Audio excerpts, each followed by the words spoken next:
ಸನ್ಮಾನ್ಯ ಸಭಾಧ್ಯಕ್ಷರೇ, ಬಳ್ಳಾರಿ ಜಿಲ್ಲೆಯ ವಿಮಾನ ನಿಲ್ದಾಣದ ಬಗ್ಗೆ ಕಳೆದ 3 ವರ್ಷದಲ್ಲಿ ಇದು ನಾನು ಎಷ್ಟನೇ ಬಾರಿ ಪ್ರಶ್ನೆ ಕೇಳ್ತಾ ಇದ್ದೇನೋ ಗೊತ್ತಿಲ್ಲ. ನಮ್ಮ ಸಚಿವರು ಅದಕ್ಕೆ ಉತ್ತರ ಕೊಡಬೇಕಾಗಿ. ಸನ್ಮಾನ್ಯ ಸಭಾಧ್ಯಕ್ಷರೇ, ಉತ್ತರವನ್ನು ಕೊಟ್ಟಿದ್ದೀನಿ.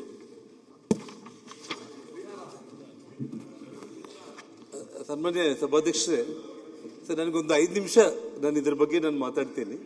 ಅವ್ರು ಕೂಡ ಸ್ವಲ್ಪ ಕೆಲವೊಂದು ವಿಷಯಗಳು ನೋಟ್ ಮಾಡ್ಕೊಳ್ಳಿ. ಪ್ರಶ್ನೆ ಕೇಳಿ.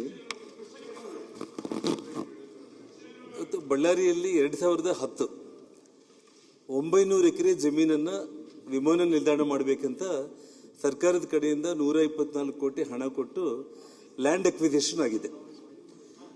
ಏರ್ಪೋರ್ಟ್ ನಾವು ಮಾಡಬೇಕು ಅಂತಂದ್ರೆ ನಾನು ತೋರಿಸಿದ್ದ ಅಥವಾ ಯಾರೋ ತೋರಿಸಿದ್ದು ಇಂಥ ಜಾಗದಲ್ಲಿ ಏರ್ಪೋರ್ಟ್ ಕಟ್ಟಬೇಕು ಅಂದ್ರೆ ಏರ್ಪೋರ್ಟ್ ಅಥಾರಿಟಿ ಆಫ್ ಇಂಡಿಯಾದವರು ಏರ್ಪೋರ್ಟ್ ಕಟ್ಟಲ್ಲ. ನನಗೆ ಪ್ರಯಾರಿಟಿ ಇದ್ದಿದ್ದು, ನನಗೆ ಪ್ರಾಣಕ್ಕೆ ಪ್ರಾಣ ಅಂತಂದ್ರೆ ಹಂಪಿ ಮತ್ತು ಬಳ್ಳಾರಿ 55-60 ಕಿಲೋಮೀಟರ್ಸ್ ಆಗುತ್ತೆ.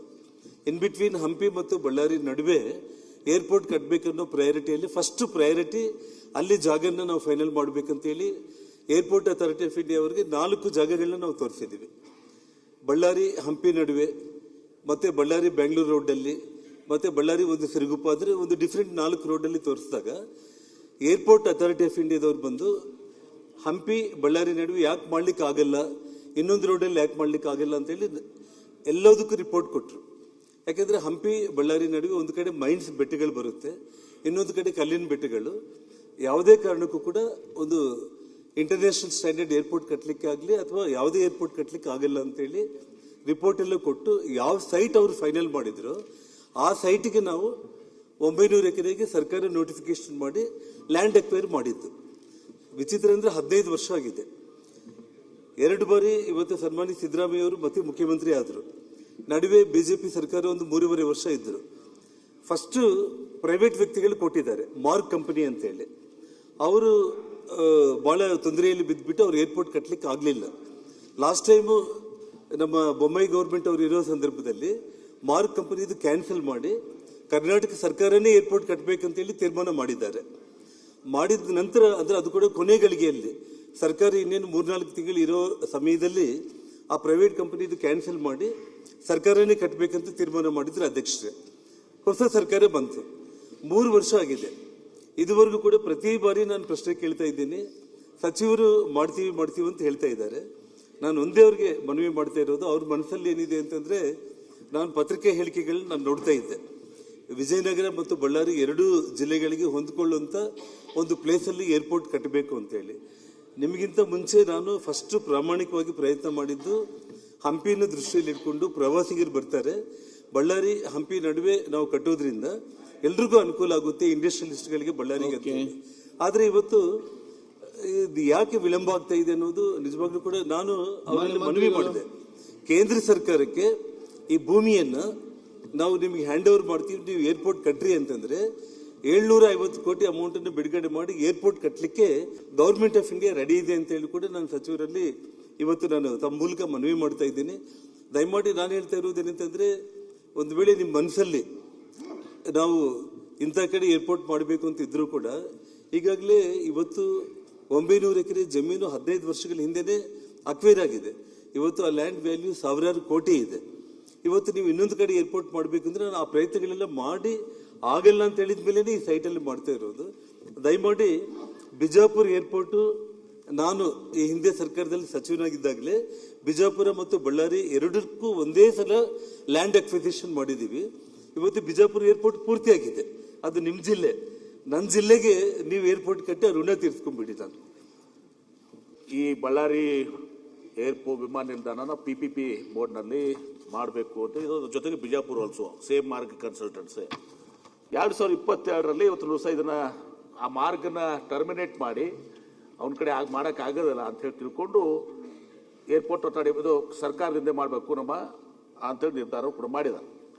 ಅಲ್ಲಿ 800 ಎಕರೆನೂ ಕೂಡ ಅವರು ತುತ್ತು ತಗೊಂಡಿದ್ದಾರೆ. ಅವಾಗ ಫಿಸಿಬಿಲಿಟಿ ಸ್ಟಡಿನೂ ಕೂಡ ಆಗಿದೆ. 4 ಸೈಟ್ಸು, ಒಂದು ಸೋಮ ಸಮುದ್ರ, ಆಮೇಲೆ ನನ್ನ ಕಡೆ ಫುಲ್ ರಿಪೋರ್ಟ್ ಇದೆ ಇಲ್ಲಿ ಎಲ್ಲೆಲ್ಲಿ ಸೈಟ್ಸ್ ಅಂತ ಹೇಳಿ. ಅದಾಯ್ತು, ಸೋಮ ನಾನು ಕೊಡ್ತೀನಿ ನಿಮ್ಗೆ. ಆಮೇಲೆ Soma Samudra, rights of side of Tallur road ಎರಡನೇದು, left side of Ballari Moka road ಮೂರನೇದು, ಮತ್ತು ಈಗ ನಾಲ್ಕನೇದು ವಿಚ್ ಇಸ್ ಈಗ ನೀವೇನು ಅಕ್ವೈರ್ ಮಾಡಿದ್ರೆ ಅದು ಸಂಗನಕಲ್ ಮೋಕ ರೋಡ್, 10 ಕಿಲೋಮೀಟರ್ ಬಳ್ಳಾರಿಯಿಂದ ಇದೆ. ಏರ್ಪೋರ್ಟ್ ಅಥಾರಿಟಿ ಆಫ್ ಇಂಡಿಯಾ ಇದು ಫಿಸಿಬಲ್ ಅಂದ್ರೆ ಟೆಕ್ನಿಕಲಿ ಫಿಸಿಬಲ್. ಅದಕ್ಕೆ ನಾನು ಬಳ್ಳಾರಿಗೆ ಮಾಡಬಾರ್ದು ಅಂತೂ ಇಲ್ಲ. ಸೈಟ್ ತಗೊಂಡಿದ್ದೀವಿ, ಏರ್ಪೋರ್ಟ್ ಆಫ್ ಅಥಾರಿಟಿ ಕೊಟ್ಬಿಟ್ರೆ ಈಗ ಅವ್ರು ಹ್ಯಾಂಡ್ ಓವರ್ ಮಾಡಿದ್ರೆ ಅವ್ರು ಮಾಡ್ತಾರೆ. ಯಾಕಂದ್ರೆ ಅದು ಬಳ್ಳಾರಿ ಅಂದ್ಮೇಲೆ ಬಕ್ಕದು ನಮ್ಮ ಆಂಧ್ರ ಪ್ರದೇಶಕ್ಕೂ ಕೂಡ ಅಷ್ಟೇ ಅನುಕೂಲ ಆಗ್ತದೆ. ಮಿನಿಸ್ಟರ್ ಕೂಡ ನನಗೆ ಮಾತಾಡಿದ್ದಾರೆ, ಏರ್ಪೋರ್ಟ್ ರಾಮನಾಯ್ಡು ಮಾತಾಡಿದ್ದಾರೆ. ನಾನು ಈ ಪರಿಸ್ಥಿತಿ ಇದೆ, ಎಲ್ಲರನ್ನೂ ಬಳ್ಳಾರಿ, ಕೊಪ್ಪಳ ಮತ್ತು ವಿಜಯನಗರ ಎಲ್ಲ ಶಾಸಕರನ್ನ, ಸಂಸದರನ್ನ ತಮ್ಮೆಲ್ಲರನ್ನು ಕರೆದು ಮುಖ್ಯಮಂತ್ರಿಗಳ ಅಧ್ಯಕ್ಷತೆಯಲ್ಲಿ ಒಂದು ಮೀಟಿಂಗ್ ಮಾಡಿ 2 ಸಿಚುವೇಶನ್ಸ್ ನಮ್ಮ ಮುಂದಿದ್ದಾವೆ. ಒಂದು, ಬಳ್ಳಾರಿ ಏರ್ಪೋರ್ಟ್ ನಾವು ಕೊಟ್ಟು ಏರ್ಪೋರ್ಟ್ ಹಿಡ್ಕೊಂಡ್ಬಿಟ್ರೆ ಅವ್ರು ಮಾಡ್ತಾರೆ. ಬಟ್ ನನ್ನ ಪ್ರಕಾರ ಸನ್ಮಾನ್ಯ ಸಭಾಧ್ಯಕ್ಷರೇ, ಅದು ಬಳ್ಳಾರಿಗೆ ಅನುಕೂಲ ಆಗ್ತದೆ ಮತ್ತು ಬಹುತೇಕ ಒಂದು ಅರ್ಧ ನಮಗಾಗ್ಬೋದು, ಅರ್ಧ ಆಂಧ್ರ ಪ್ರದೇಶಕ್ಕೆ ಅನುಕೂಲ ಆಗುತ್ತೆ. Let us be very frank. ಎರಡನೇದು ಸನ್ಮಾನ್ಯ ಸಭಾಧ್ಯಕ್ಷರೇ, ನಾನು ಒಂದು ಪ್ರಯತ್ನ ಮಾಡಿದೆ. ಇದೀಗ ಬಳ್ಳಾರಿ ಮತ್ತು ವಿಜಯನಗರ ಮತ್ತು ಕೊಪ್ಪಳ ಈ ಮೂರಕ್ಕೂ ಅನುಕೂಲ ಆಗುವಂಥದ್ದು ಯಾವ್ದಾದ್ರು ಸೈಟ್ಸ್ ಇದಾವ?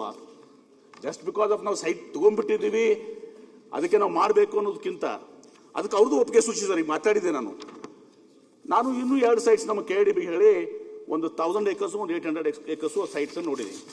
ಬಟ್ ಮಾನ್ಯ ಸದಸ್ಯರ ಅಭಿಪ್ರಾಯ ಏನಿದೆ ಅಂದ್ರೆ ಅದು ಇಲ್ಲ ಸರ್, ಅದು ಫಿಸಿಬಲ್ ಆಗೋದಿಲ್ಲ, ಯಾಕಂದ್ರೆ ಅಲ್ಲಿ ಗುಡ್ಡಗಳು ಬರ್ತವೆ, ಹಾಗೆ ಆ ಫಿಸಿಬಲ್ ಆಗೋದಿಲ್ಲ. ಗುಡ್ಡಗಳು ಬಂದ್ರೆ ನಿಶ್ಚಿತವಾಗಿಯೂ ಆ ಸೈಟ್ಸು ಈಗ 4 ಸೈಟ್ನಲ್ಲಿ 1 ಸೈಟ್ ಸೆಲೆಕ್ಟ್ ಆಯಿತು, ಆ 2 ಸೈಟ್ಸ್ನು ಆಗೋದಿಲ್ಲ.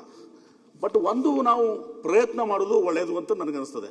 ಮುಖ್ಯಮಂತ್ರಿಗಳ ಅಧ್ಯಕ್ಷತೆ ನಾನು ಅದನ್ನೇ ಪ್ರಪೋಸ್ ಮಾಡ್ತೀನಿ. ಈ ಸೈಟ್ ಏನಿದೆಯಲ್ಲ ಅದು ಬಳ್ಳಾರಿಯಿಂದ 10 ಕಿಲೋಮೀಟರ್ ದೂರ ಇದೆ, ಅದನ್ನು ಕೂಡ ಭಾಳ ಜಾಸ್ತಿ ಇಲ್ಲ.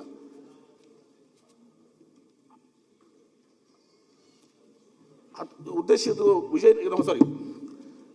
ಈ ಜಾಗ ಏನು ನಾವು ಸೆಲೆಕ್ಟ್ ಮಾಡಿದ್ದೀವಿ, ಈಗ ನೋಡಿದ್ದೀವಿ, ಕನ್ಸಿಡರ್ ಮಾಡೋಕ್ಕೆ ಸಬ್ಜೆಕ್ಟ್ ಟು ಫಿಸಿಬಿಲಿಟಿ. ಅದು 19 ಕಿಲೋಮೀಟರ್ ಆಗ್ತದೆ ನಿಮ್ಮ ಈ ಸೈಟ್ಸ್ಗೆ, ನಿಮ್ದು ಏನು ಏರ್ಪೋರ್ಟ್ ಇದೆಯಲ್ಲ ಆ ಸೈಟಿಗೆ. ವಿಜಯನಗರ ಹೊಸಪೇಟೆಗೆ 33 ಕಿಲೋಮೀಟರ್, ಹಂಪಿಗೆ 26 ಕಿಲೋಮೀಟರ್, ಸಂಡೂರಿಗೆ 33, ಕೊಪ್ಪಳಕ್ಕೆ 75 ಕಿಲೋಮೀಟರ್, ಕುರುಗೋಡಿಗೆ 14 ಕಿಲೋಮೀಟರ್, ತೋರಣಗಲ್ಗೆ 13 ಕಿಲೋಮೀಟರ್, ಶಿರಗುಪ್ಪಗೆ 40 ಕಿಲೋಮೀಟರ್ ಆಗ್ತದೆ. ಹೀಗಾಗಿ 3 ಜಿಲ್ಲೆಗೆ ಅನುಕೂಲ ಆಗ್ತದೆ ಅನ್ನೋದು ಒಂದು 2 ಸೈಟ್ಸ್ ಅನ್ನ KIDB ನಾನು ಸೆಲೆಕ್ಟ್ ಮಾಡಿದ್ದೀನಿ. ಆದರೆ ಇದು ಫಿಸಿಬಲ್ ಆಗ್ತದೆ ನನಗೆ ಗೊತ್ತಿಲ್ಲ. ಯಾವಾಗ ಇದಕ್ಕೆ ಏರ್ಪೋರ್ಟ್ ಅಥಾರಿಟಿ ಆಫ್ ಇಂಡಿಯಾದವ್ರು ಬರಬೇಕು, ಅದನ್ನ ಮಾಡಿ ಇವು ಹೆಂಗೆ 4 ಸೈಟ್ನಲ್ಲಿ 1 ಸೈಟ್ ಫಿಸಿಬಲ್ ಇದೆ ಅಂತೇಳಿ ಈ 2 ಸೈಟು ಫಿಸಿಬಲ್ ಇದಾವೆ ಅಥವಾ 2 ಸೈಟು ನಾಟ್ ಫಿಸಿಬಲ್ ಇದಾವೆ ಅಂತ ಆದ್ಮೇಲೆ ಒಂದು ನಿರ್ಧಾರ ತಗೊಂಡು ಅಂತೇಳಿ ಬಹುತೇಕ ಸಮ್ಮತಿ ವ್ಯಕ್ತಪಡಿಸ್ತೀರಿ. ನಮ್ಮದೇ ಒಂದು ಸಿವಿಲ್ ಏವಿಯೇಷನ್ ಪಾಲಿಸಿಯನ್ನು ನಾವು ಒಂದು ದಿವಸ ಈಗ ಎಲ್ಲ ತರಿಸಿದ್ದೀವಿ, ವರ್ಕ್ ಮಾಡ್ತಾ ಇದ್ದಾರೆ ನಮ್ಮ ಅಧಿಕಾರಿಗಳು, ಅದನ್ನು ಕೂಡ ಮಾಡ್ತೀವಿ. ಮುಖ್ಯಮಂತ್ರಿಗಳ ಹತ್ರ ಶೀಘ್ರ ಒಂದು ಸಭೆಯನ್ನು ಮಾಡ್ತೀವಿ. ಸಾಧ್ಯ ಆದಷ್ಟು ಈ ಸೆಷನ್ನ ಒಳಗಡೆನೆ ಮಾಡಿ ಜನಾರ್ದನ್ ರೆಡ್ಡಿ ಅವರು ಒಂದು ಮೈ ಇಂಟ್ರೆಸ್ಟ್, ನನಗೆ ಬಳ್ಳಾರಿ ಮಾಡಬಾರ್ದಂತಿಲ್ಲ, ನನಗೇನು ಅದ್ರ ಮೇಲೆ ಇದು ಇಲ್ಲ, ಕೊಟ್ಬಿಟ್ರೆ ಇಮಿಡಿಯೇಟ್ಲಿ ಏರ್ಪೋರ್ಟ್ ಆಫ್ ಇಂಡಿಯಾ ಮಾಡ್ತಾರೆ. ಫಿಸಿಬಲ್ ವಯಬಲ್ ಆಗುತ್ತಾ ಅನ್ನೋದು ಇಸ್ ದ ಬಿಗರ್ ಕ್ವಶನ್. ನಾನು ಎಕ್ಸ್ಪ್ಲೇನ್ ಮಾಡ್ತೀನಿ. ಆಮೇಲೆ ಹೇಳ್ತೀನಿ, ಈ 2 ಸೈಟ್ಸ್ ನಾವು ವೆರಿಫೈ ಮಾಡೋಣಂತೆ, ನೀವು ನೋಡ್ಕೊಂಬರಾಕತ್ರಂತೆ. ಇವು 2 ಸೈಟ್ಸ್ ನಿಮಗೂ ಕೊಡ್ತೀನಿ, ಈ ಪೇಪರ್ಸ್ ನಿಮಗೆ ಕೊಡ್ತೀನಿ, ನೋಡ್ಕೊಂಬಂದು ಅವು 2 ಸೈಟ್ಸ್ ಬಗ್ಗೆ ಒಪಿನಿಯನ್ ಎಕ್ಸಾಸ್ಟ್ ಮಾಡಿ ಮೇಲೆ then you take a decision. ಎಲ್ಲರಿಗೂ ಅನುಕೂಲ ಆಗ್ತಿದ್ರೆ ವಯಬಲ್ ಆಗುತ್ತೆ. ಸಭಾಧ್ಯಕ್ಷರೇ, ಅಲ್ಲ ಇನ್ನೂ ಇದು ಪೂರ್ತಿ ಆಗಿಲ್ಲ ಸಭಾಧ್ಯಕ್ಷರೇ, ನಾನು ಇನ್ನು ಮಾತಾಡೋದಿದೆ.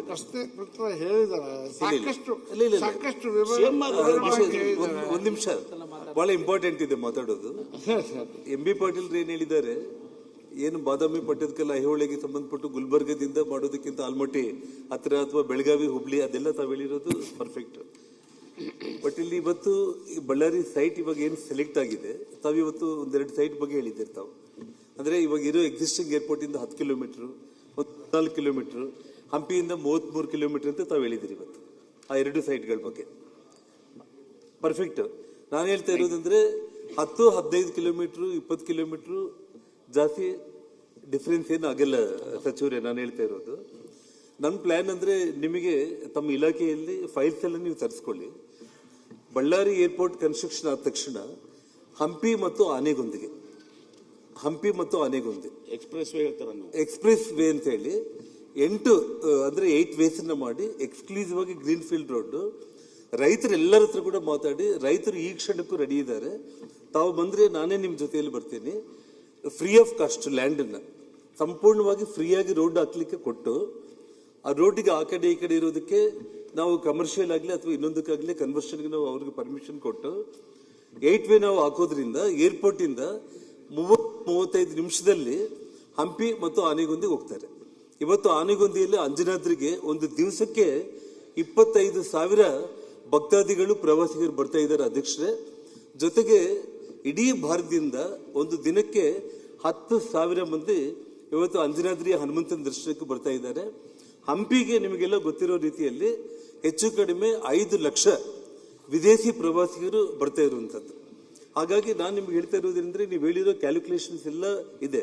ನಿಮ್ಗೆ ಏನಾದ್ರೂ ಒತ್ತಡ ಇದ್ರೆ ಅಲ್ಲಲ್ಲ ನಾನೇನು ನಿಮ್ಮನ್ನ ಇದು ಮಾಡ್ಕೊಳ್ಳಕ್ ಹೋಗಲ್ಲ. ದಯಮಾಡಿ ನಾನು ಹೇಳ್ತಾ ಇದ್ದೀನಿ, ತಾವು ಮುಖ್ಯಮಂತ್ರಿಗಳ ಅಧ್ಯಕ್ಷತೆಯಲ್ಲಿ ಸಭೆಯನ್ನ ಸದನ ಮುಗಿಯೋದ್ರೊಳಗಡೆನೆ ಬರೋಬರನೆ ಒಂದು ಎಕ್ಸ್ಕ್ಲೂಸಿವ್ ಆಗಿ ಒಂದು 2 hours ನೀವು ನನಗೆ ಅಲ್ಲಿ ಟೈಮ್ ಕೊಡಿ. ಮತ್ತೆ ನಿಮ್ಮ ಇಲಾಖೆಯಲ್ಲೇ ಫೈಲ್ಸ್ ಇದೆ, ಆ ಗ್ರೀನ್ ಫೀಲ್ಡ್ ರೋಡ್ ನಿಮಗೆ ಎಲ್ಲ ಏನೇನು ಪ್ಲಾನ್ಗಳಾಗಿದೆ ಬಹಳ ಅಚ್ಚುಕಟ್ಟಾಗಿ ಮಾಡಿದ್ದೀವಿ. ಇಲ್ಲಿ ಯಾವುದೇ ಒಂದು ಇದರಲ್ಲಿ ಇಲ್ಲ. ಇವಾಗ ನೀವೇನು 2 ಸೈಟ್ ನೋಡಿದಿರಲ್ಲ, ಎಕ್ಸಿಸ್ಟಿಂಗ್ ಇವಾಗ ನಾವು ನೋಡಿರೋ ಏರ್ಪೋರ್ಟ್ಗೆ ಅಲ್ಲಿಗೆ 15-20 ಕಿಲೋಮೀಟರ್ ಡಿಫ್ರೆನ್ಸ್ ಇದೆ ಅಂತಂದ್ರೆ ಇವಾಗಿರೋ ಒಳ್ಳೆ ರಸ್ತೆಗಳಲ್ಲಿ 10 ನಿಮಿಷ ಪ್ರಯಾಣಕ್ಕಿಂತ ಜಾಸ್ತಿ ಆಗಿಲ್ಲ. ದಯಮಾಡಿ ನಾನು ಹೇಳ್ತಾ ಇರೋದು ಇಮಿಡಿಯೇಟ್ ಸಭೆ ಕರೀರಿ. ಯಾಕಂದ್ರೆ ಇಲ್ಲಿ ನಾವು ಏನೇ ಮಾತಾಡಿದ್ರು ಕೂಡ ಬಹಳ ಡೀಟೇಲ್ಡ್ ಆಗಿ ಇಬ್ಬರು ಮಾತಾಡ್ಲಿಕ್ಕೆ ಆಗಲ್ಲ.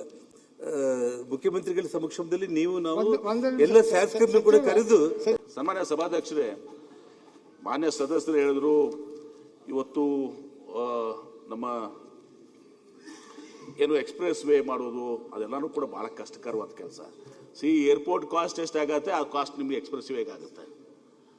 So I'm telling you the fact. ಸುಮ್ಮನೆ ನಾವು ಆ ತರ ನಾವು ಸುಮ್ಮನೆ ಕನಸು ಕಟ್ಟಿ ನಾವು ಇದು ಮಾಡಿ ಹೇಳಿದ್ರೆ ನಾನು ಜವಾಬ್ದಾರಿ ತಗೊಳ್ತೀನಿ. ಲ್ಯಾಂಡ್ ಅಕ್ವಿಸಿಷನ್ ಮತ್ತು ಆ ಎಕ್ಸ್ಪ್ರೆಸ್ ವೇ ಮಾಡ್ಲಿಕ್ಕೆ ಪ್ರೈವೇಟ್ ವ್ಯಕ್ತಿಗಳೇ ಬಂದು ಮಾಡ್ತಾರೆ. ಸರ್ಕಾರದ ಕಡೆಯಿಂದ ₹1 ಅಮೌಂಟ್ ಖರ್ಚು ಮಾಡಬೇಕು. ನಾಟ್ ಬಿಲೀವ್ ದಟ್ ಯಾರೋ ರೈತರು ಫ್ರೀ ಆಗಿ ಕೊಡ್ತಾರೆ, ನೀವು ಅದು ಎಕ್ಸ್ಪ್ರೆಸ್ ವೇ ಜಾಗ ಹೌದು ಅದು ಅಂತೇಳಿ ಆ ಎಕ್ಸ್ಪ್ರೆಸ್ ವೇ ದುಡ್ಡು ಯಾರು ಕೊಡೋರು? ಅದು ಪ್ರೈವೇಟ್ ವ್ಯಕ್ತಿಗಳಿಂದನೇ ನಾವು ಆಗಿಸಿ ಟೋಲ್ ರೂಪದಲ್ಲಿ ಅವರು ವಸೂಲಿ ಮಾಡ್ಕೊಳ್ಳಿ PPP ಮಾಡೆಲ್ ನಲ್ಲಿ. ಆಯ್ತು, ಮೀಟಿಂಗ್ ನಾಗ ಹೇಳಾಗತ್ತೆ. ಬಟ್ ನನಗೆ ನಾನು ಆ ಗದ್ದಲಕ್ಕೆ ನಾನು ಬೆಳೆದಲ್ಲ ಸನ್ಮಾನ್ಯ ಸಭಾಧ್ಯಕ್ಷರೇ, ರಿಸ್ಟ್ರಿಕ್ಟೆಡ್ ಟು ದಿಸ್. ಈಗ ಈ ಎರಡು ನಾನು ಹೇಳ್ತೇನಲ್ಲ, ಅಂಜನಾದ್ರಿ ಮತ್ತೆ ಈ ಇಲಾಖೆ ಅಂಜನಾದ್ರಿ ಗುಡ್ಡ ಬೇರೆ ಕಡೆ ಇದೆಯಾ? ಅಲ್ಲ, ಎರಡು ಇಲಾಖೆ ನಿಮ್ದೇ ಇದೆ. ಅದೇ ಹೇಳ್ತೀನಲ್ಲ, ಅದಕ್ಕೆ ಇದೆ. ಸೊ ಹೀಗಾಗಿ ಆಮೇಲೆ ನನಗೆ ಯಾವುದೂ ಒತ್ತಡ ಇಲ್ಲ. ಬಿ ಫ್ರ್ಯಾಂಕ್, ಇನ್ನ ಒತ್ತಡ ಇರೋದೇ ಬಳ್ಳಾರಿ ಅವ್ರು, ನಿಮ್ಮದು ನಾಗೇಂದ್ರ ಅವ್ರದ್ದು, ಇವ್ರು ನಿಮ್ಮದೇ ಒತ್ತಡ ಇದೆ, ಬೇರೆ ಬೇರೆ ಯಾರ್ದು ಒತ್ತಡ ಇಲ್ಲ. ಹೀಗಾಗಿ ವಯಬಲ್ ಆಗಬೇಕು ಅನ್ನೋ ದೃಷ್ಟಿಯಿಂದ ಬೆಟರ್ ಸೈಟ್ ಇದ್ರೆ ಅದು ಎಕ್ಸಾಸ್ಟ್ ಮಾಡೋಣ ಅಂತ ಮಾಡ್ತಾ ಇದ್ದೀನಿ ಅಷ್ಟೇ. ವಿ ಆರ್ ಎಕ್ಸಾಸ್ಟಿಂಗ್ ಇಟ್ ಅಷ್ಟೇ. ಅದು ಎಕ್ಸಾಸ್ಟ್ ಮಾಡಿ ಅದು ಇದಕ್ಕಿಂತ ಬೆಟರ್ ಸೈಟ್ ಇತ್ತು, ಎಲ್ಲರಿಗೂ ಅನುಕೂಲ ಆಗಿತ್ತು ಅಂದ್ರೆ ಆ ಒಂದು ಉದ್ದೇಶದಿಂದ ಮಾಡ್ತಾ ಇದ್ದೇನೆ, ಹೊರತು ಬೇರೆ ಏನೂ ಇಲ್ಲ. ಆಯ್ತಾ, CM ಅವ್ರ ಮೀಟಿಂಗ್ ಮಾಡುವಂತೆ ಯಾವಾಗ ಡೇಟ್ ಒಂದು ಅವ್ರು ಯಾವಾಗ ಹೇಳ್ತಾರೆ ಅವಾಗ ಒಂದು ಮೀಟಿಂಗ್ ಮಾಡಿ.